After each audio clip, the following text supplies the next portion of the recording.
What's up, you guys? I have a video for you today talking about my 5 favorite up-and-coming designers for 2022, and the first one of which is Commission.NYC. And this is a really cool brand that was started by 3 Asian American designers from Korea and Vietnam that basically took reference from their parents that they saw growing up in the 80s and 90s and stuff that they would wear to work, and then they've adapted that into a modern setting. And they aim to kind of be this chic and sexy brand, which I think when you think of work attire and sexy, those things don't seem to go together at all. But I think when you take a step back and think, what is sexy? Like, what does it mean to be sexy, especially for a man?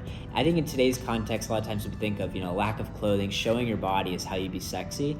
But at its core, I think sexy is ultimately a sense of confidence, a sense of self-assuredness that you have. I think clothes, in a way, can kind of, help accentuate that within yourself. So I think if you want to feel sexy at work, one of the best ways to do that is to feel great about the way that you look and hopefully give you a little bit of extra pep in your step. So I think Commission accomplishes that. They use very luxurious fabrics like silk and leather and faux fur and just things that are kind of fun but don't really, they're not too flamboyant that you look out of place in an office setting.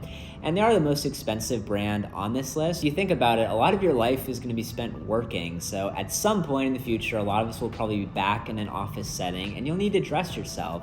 And so if you're really into fashion, it makes sense to invest in clothes that you can wear to work and really get a lot of value out of. And I think Commission is a great brand for you to think about as you're trying to slowly build out your work attire. So next up on the list is Cale. And Cale is a brand based in Tokyo, and there's very little online about them, which, I don't know, adds some mystique to them. But really, I think it's just a lot of Japanese brands struggle with like e-commerce and marketing and building out their online presence. So Cale falls victim to that. But anyways, what I think is really cool about them is they take kind of utilitarian or workwear based silhouettes and then they add very vibrant colors, beautiful fabrics, and just a rock solid attention to detail and construction, and gives you a beautiful garment to drool over.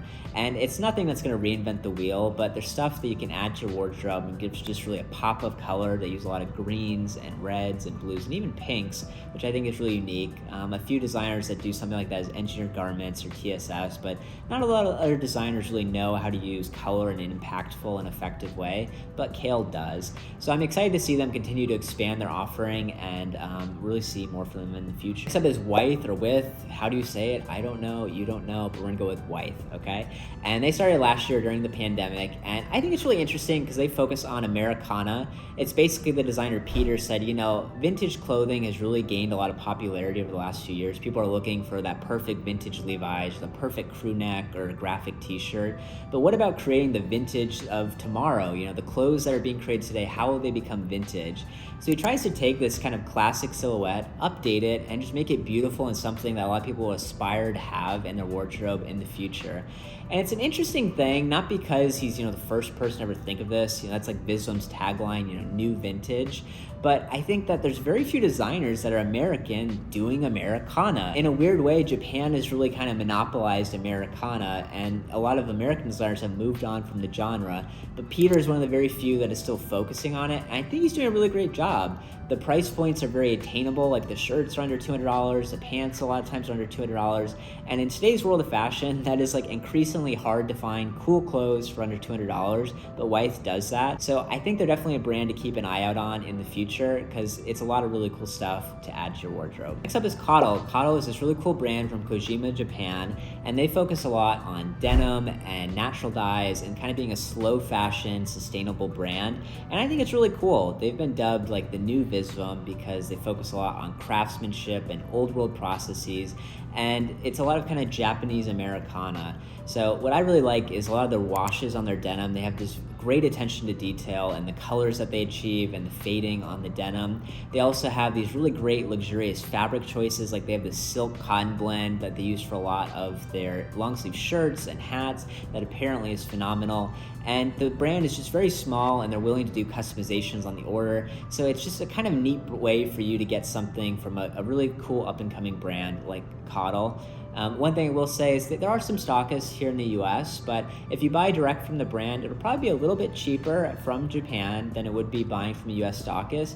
And you're also helping support them more because instead of them having to wholesale it to a US retailer, they get to sell it to you at a little bit of a higher price, and they get to keep a little bit more money. So it's kind of a win-win. You get to save some money, they get to make a little bit more extra money, and everyone's happy.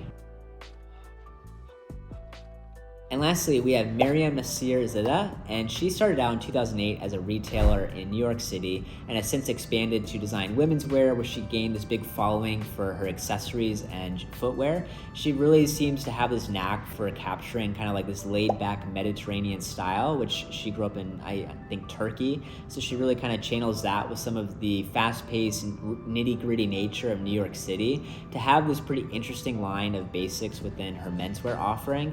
So I think it's a lot of really neat pieces that you can kind of build your wardrobe around. They have these, very beautiful, relaxed tailored trousers or just these oversized shirts and kind of very soft color palettes that make it really easy to build a lot of other pieces into your wardrobe. So I think it's really interesting. I'm excited to see her continue to expand her menswear offering and what else she has in store for us for the future. And that'll wrap up today's video. Thank you so much for watching. I will see you guys next week. Peace.